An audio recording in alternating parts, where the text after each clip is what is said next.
ஆண்மைக்காக குறைபாடுக்காக என்கிட்ட வர்றாங்க அப்படின்னா அந்த ஆண்மைக்கு அக்குபஞ்சர்லையும் ட்ரீட்மெண்ட் தருவேன். அது இல்லாமல்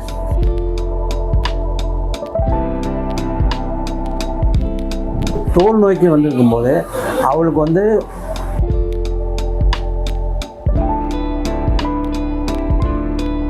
எல்லாமே இயற்கையான மூலிகை தான், எதுவுமே கெமிக்கலோ ரசாயனம் கிடையாது.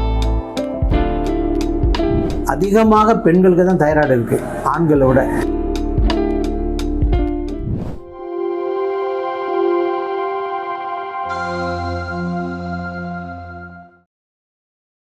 ஐயா, நீங்க அக்குபஞ்சர் தவிர மற்ற மூலிகை எல்லாம் பயன்படுத்துறீங்களா? அது எந்தெந்த மூலிகை பயன்படுத்துறீங்க?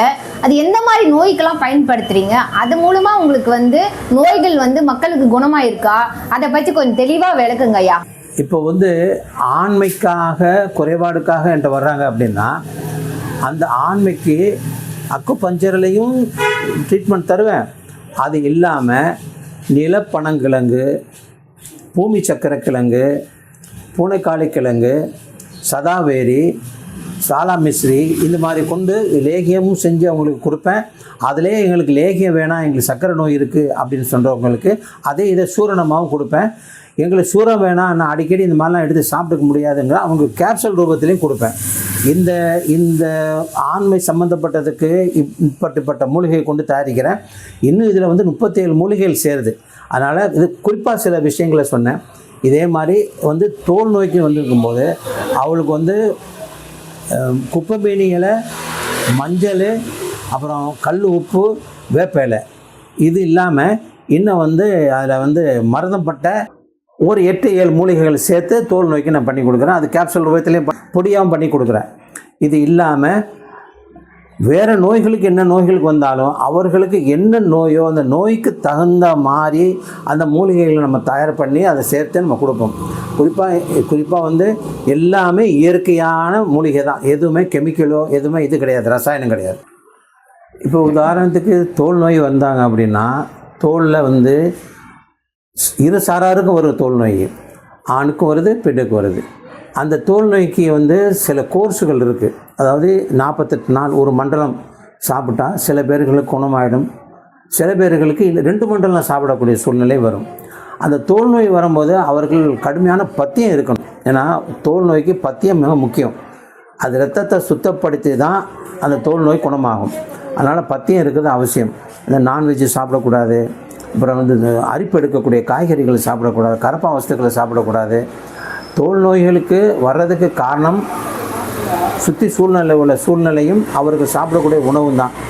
இது கிட்னியை போய் பாதிக்கும்.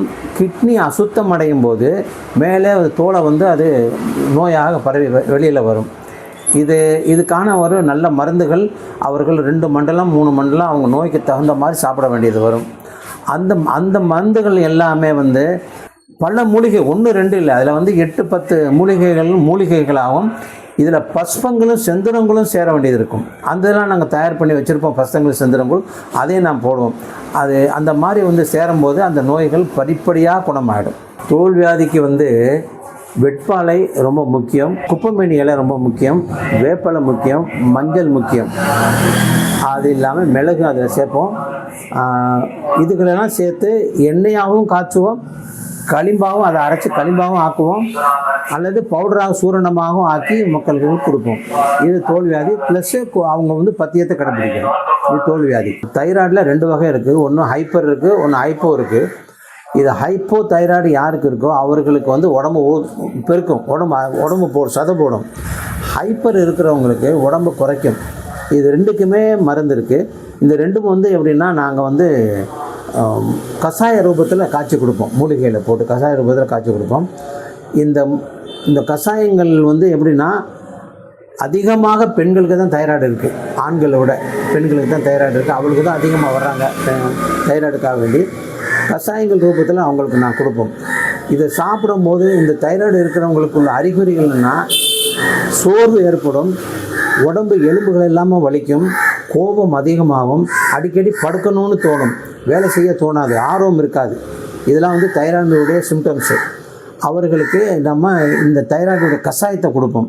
இதில் வந்து ஒரு 11 மூலிகைகள் நான் போடுவோம் தைராய்டு கஷாயத்தில்.